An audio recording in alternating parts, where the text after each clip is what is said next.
मतलब सिंदूर की कीमत पूरी दुनिया को बताई गई कि हमारे सिंदूर पर आँच आया तो हम पूरी दुनिया में किस तरीके से हनुमान जी की तरह लंका दहन कर सकते हैं। जो न्यूक्लियर वेपन्स की जो धमकी है, जो ब्लैकमेल है, इसको अब नहीं सहेंगे। अगर इस तरीके से दोबारा अगर धमकी देता है तो इसकी बताइए, भारत अगर न्यूक्लियर वेपन का धमकी सह रहा होता तो क्या हम घर में घुस के मारते? नहीं मारते।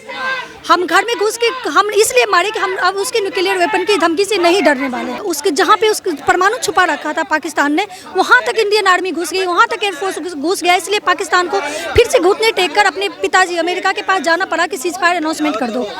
और पाकिस्तान की इस टाइम पे नींद उड़ी होगी। जो टाइमिंग मोदी जी ने चूज करी है ना 8 बजे वाली, चाहे आप देख लो 8 बजे नोटबंदी हो जाना, 8 बजे लॉकडाउन लग जाना, तो हमारे भारत में जितना लोग खुश है उससे ज़्यादा पाकिस्तान वालों में डर का माहौल हो गया कि 8 बज गए हैं। हो सकता है कल सुबह मैं पीओके ना देख पाऊँ, हो सकता है कल सुबह मेरे पाकिस्तान का नक्शा बदल गया हो सकता है आसूम मुनीर के चीथड़े उड़ गए हो। ऑपरेशन सिंदूर कम, ऑपरेशन तंदूर ज़्यादा लग रहा था। जिस तरीके से आतंकवादियों को भूना जा रहा था, जिस तरीके से आतंकवादियों के चीथड़े उड़ाए जा रहे थे, इस टाइम पे सिर्फ एक ही बात चलेगी, वो है भैया हमारा पीओके लौटाओ। मैम, जिस तरीके से मोदी जी ने कहा है कि हमारी जो माता बहन है उनका सिंदूर उजाड़ा था आतंकवादियों ने पहलगांव में आके, हमने पाकिस्तान में जाके आतंकवाद कैंपस को उजाड़ दिया। इस बात से हमने ये संदेश दिया कि अगर हमारी बहनों के सिंदूर पर वार होगा तो बेटे घर में घुस कर मारेंगे। और मतलब सिंदूर की कीमत पूरी दुनिया को बताई गई कि हमारे सिंदूर पर आँच आया तो हम पूरी दुनिया में किस तरीके से हनुमान जी की तरह लंका दहन कर सकते हैं। और पाकिस्तान को लेकर मोदी जी ने ये भी कहा है कि खून और पानी एक साथ नहीं बह सकता। हमने कहा नहीं, हमने किया। उन्होंने हमारा खून बहाया, हमने उनका पानी बंद किया। आज तक जिस सिंधु जल समझौता पर कभी भारत ने बातचीत नहीं करी थी, कभी पाकिस्तान को एहसास तक नहीं था कि हम सिंधु जल समझौता पर कभी बातचीत भी करेंगे। पहलगांव अटैक के बाद सबसे पहला हमने टेबल से क्या डिसीजन लिया, अंतर्राष्ट्रीय प्लेटफॉर्म को हमने मैसेज दिया कि हम सिंधु जल समझौता को रद्द करते हैं। किया ना, तो हम खून और पानी एक साथ नहीं बहने देंगे। ये भी कहा है कि ट्रेड है और जो टेरर है वो एक साथ नहीं चल सकता। इस तरीके से सही कहा है। इस बात को भी हमने साबित किया। एक बात बताइए कि एक तरफ हम व्यापार आपके साथ चला रहे हैं, दूसरी तरफ आप आतंकवाद भेज रहे हैं, ये कैसे एक साथ चलेगा? भारत ने सारे व्यापार पाकिस्तान के साथ बंद कर दिए। ये भी कहा है कि पाकिस्तान की जो फौज है वो जो पाकिस्तान की फौज है वो आतंकवाद को खाना देती है, खाना देती है, पानी देती है, ये सब नहीं चलेगा। पाकिस्तान की फौज सिर्फ खाना पानी नहीं देती है आतंकवाद को पालती ही पाकिस्तान की फौज है। अभी जितने भी आतंकवादी मतलब मारे गए, उसके जनाजा में कौन लोग शामिल थे? वहाँ के प्रधानमंत्री शामिल थे, वहाँ का सैनिक शामिल था।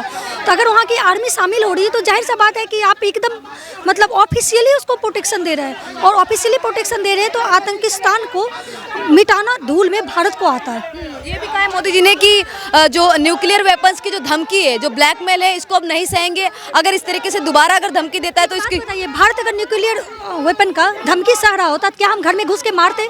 नहीं मारते। हम घर में घुस के हम इसलिए मारे कि हम अब उसके न्यूक्लियर वेपन की धमकी से नहीं डरने वाले। ये भी कहा है कि पाकिस्तान के सीने पे जाके हिंदुस्तान ने वॉर किया।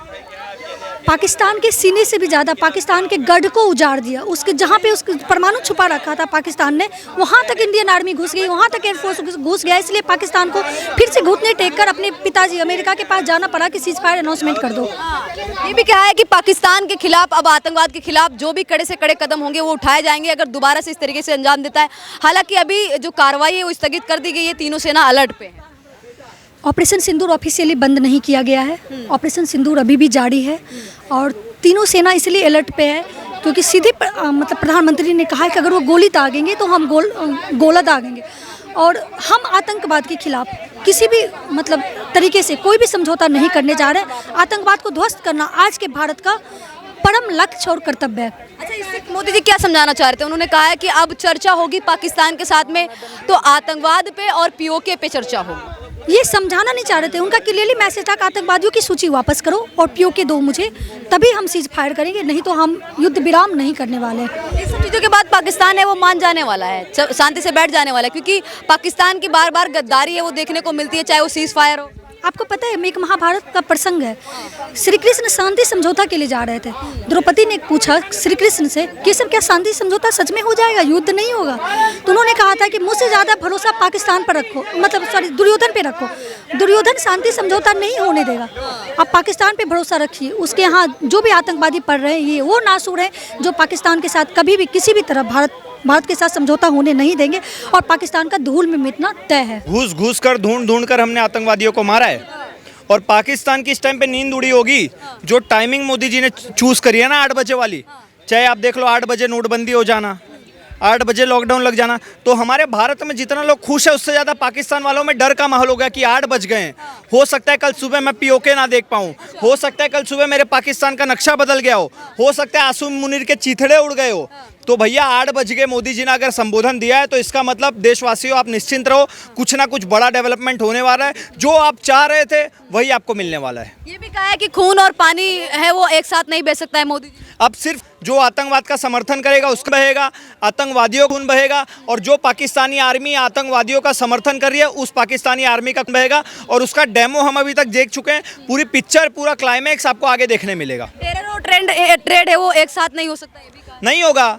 हमारे मिस्त्री जी हो, चाहे एस जयशंकर जी हो, चाहे नरेंद्र मोदी जी, खुल के बोला है कि भैया जब तक हमारा पाकिस्तान ऑक्यूपाइड कश्मीर हमारे भारत में नहीं आ जाता, जब तक हमारी बीजेपी दिल्ली से लेके पीओके तक सड़क नहीं बना लेती, तब तक पाकिस्तान और भारत के बीच में कोई भी ट्रेड नहीं होगा, पाकिस्तान और भारत के बीच में कोई भी डिप्लोमेसी नहीं होगी। हाँ, ये भी कहा है कि पीओके और आतंकवाद पे ही अब चर्चा होगी, पीओके और आतंकवाद पे चर्चा होगी, इसके अलावा चर्चा। आतंकवाद पे चर्चा थोड़ी होगी, आतंकवादियों की तो पिलाई हो रही है। ऑपरेशन सिंदूर कम, ऑपरेशन तंदूर ज़्यादा लग रहा था। जिस तरीके से आतंकवादियों को भूना जा रहा था, जिस तरीके से आतंकवादियों के चीथड़े उड़ाए जा रहे थे, इस टाइम पे सिर्फ एक ही बात चलेगी, वो है भैया हमारा पीओके लौटाओ, बात मनाएगी। पाकिस्तान के न्यूक्लियर ब्लैकमेल को भी नहीं सहेगा भारत। मोदी जी ने मैडम 1 साल पहले बोला था कि मैं ये ताकत लाहौर जाके खुद चेक करके आया हूँ, और हमने अभी वॉर में भी देख लिया है 300 रुपए का ड्रोन alibaba.com से खरीद के हमारे इंडिया पे मार रहे थे।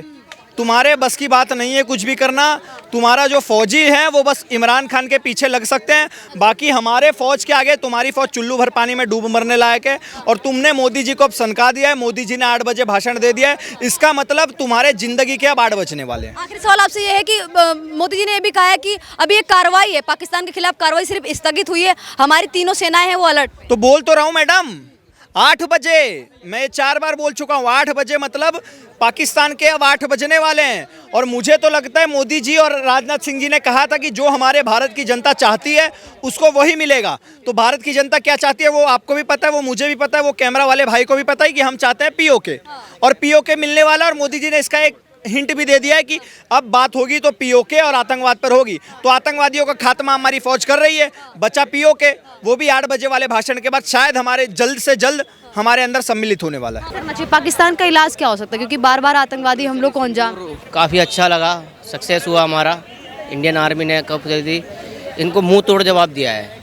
इन्होंने छोटा था कि छोटा मोटा करेंगे, लेकिन इस बार इनको काफ़ी अच्छे से जवाब दिया। हाँ, धूल चटा दी। अच्छा, हमारी आर्मी ने धूल चटा दी है, और साथ ही अभी मोदी जी हैं वो रात को 8 बजे संबोधन करने वाले हैं, कुछ हो सकता है कि बड़ा ऐलान कर दें। क्या आपके हिसाब से क्या करना चाहिए पाकिस्तान के खिलाफ, क्या कड़ा इलाज करना चाहिए पाकिस्तान का कि आतंकवादी घटनाओं को दोबारा से अंजाम ना दें? जी, वैसे पाकिस्तान को तो पर कोई भी सपोर्ट नहीं कर रहा है, लेकिन उनकी कंट्री पूरी की पूरी हार मान चुकी है, लेकिन फिर भी उनके लिए कड़ा कदम उठाना चाहिए। काफ़ी पाकिस्तान से पूरा सपोर्ट ख़त्म होने चाहिए आतंकवादियों को, क्योंकि आतंकवादियों को सपोर्ट पाकिस्तान कर रहा है, उनके अंदर ही जनता उनको दे रहे हैं, सब कुछ सपोर्ट कर रहे हैं, गवर्नमेंट उनकी सपोर्ट कर रही है, आर्मी उन्हें सपोर्ट कर रही है। अगर वो ना करे तो फिर क्या, कुछ नहीं हो सकता, क्योंकि घर से ही आतंकवाद फैल रहा है। अच्छा, आम आवाम के बारे में क्या कहना चाहेंगे, जो आम जनता है पाकिस्तान की, उसके बारे में क्या कहना चाहेंगे? वो भी कहीं ना कहीं उस पर भी सवाल खड़े हो रहे हैं, जब तुम्हारे यहाँ आतंकवादी पलते हैं तो सरकार भी मदद करती है, आतंकवादियों को पालने में सेना भी मदद करती है, तो सरकार के खिलाफ विद्रोह कर देना चाहिए, ये भी सवाल। जी, और वहाँ की पब्लिक कर भी रही है, कश्मीर के लोग भी कर रहे हैं, वहाँ पे जो पब्लिक तो जश्न मना रही है आज, कह रही है अच्छा हुआ पाकिस्तान। हालांकि ये सब झूठ है, क्योंकि पाकिस्तान की जो आर्मी है, जो पाकिस्तान की सरकार है, वो तो अपनी जनता को झूठा दिलासा देने के लिए कुछ भी कह रही है कि हमने भारत की मिसाइलों को ख़त्म कर दिया, नस्तेनाब। कुछ नहीं, सब फेक है, वो सब फेक है। हम भी न्यूज़ देखते हैं, उसमें कुछ ऐसा कुछ नहीं है। वहाँ की जनता भी परेशान है, वहाँ पर उनको तो कुछ खाने की नहीं है, रोज़गार नहीं है, काम नहीं है। तो मैं एक बात कहना चाहता हूँ, जो यहाँ पे जहाँ पाकिस्तान के झंडे हैं जो वो उखाड़ रहे थे, तो वो कौन है? जो यहाँ पे पाकिस्तान के झंडे लगे हुए थे वो उखाड़ के अपने घरों में ले जा रहे थे, तो वो भाई साहब उनको आप क्या कहना चाहोगे? अच्छा, उन लोगों को क्या कहना चाहेंगे? जैसे अभी बताया कि पाकिस्तान के जो झंडे हैं, जो पाकिस्तान के लिए प्रेम बढ़ता है, उन लोगों को वो उनको कार्रवाई करनी चाहिए, देशद्रोही सीधे। हम तो इंडिया में रहते हैं और इंडिया के खाते हैं तो इंडिया को सपोर्ट करते हैं, और जो अगर ऐसे कोई है 4-5 तो उनके खिलाफ कड़ा एक्शन लेना चाहिए। इस देश में कहीं कोई एक नहीं है और हम हमेशा गुलाम बने, उसका कारण हमारे अंदर हमेशा अपस्वार्थ रहा है। आप बताइए, अगर हम एक रहते फिलिस्तीन के समर्थन में इस देश के कई मस्जिद और मदरसे के बाहर मैंने देखा इजराइल का पोस्टर लगा, उसको जलाया भी गया, गाली भी दी गई, पैर भी लगाया गया, थूका भी गया, बहुत कुछ हुआ, पर फहराते हुए भी तो नजर आए। पाकिस्तान के झंडे मैंने कहीं पर ऐसा नहीं देखा कि पाकिस्तान के विरोध में एक कैंडल मार्च निकलता हुआ मिले, कोई ऐसा करता हुआ विरोध करता हुआ मिले। सिर्फ कुछ लोगों ने किया, उन लोगों का बहुत बहुत धन्यवाद, पर जिन लोगों ने नहीं किया वो एक बार सोचेंगे।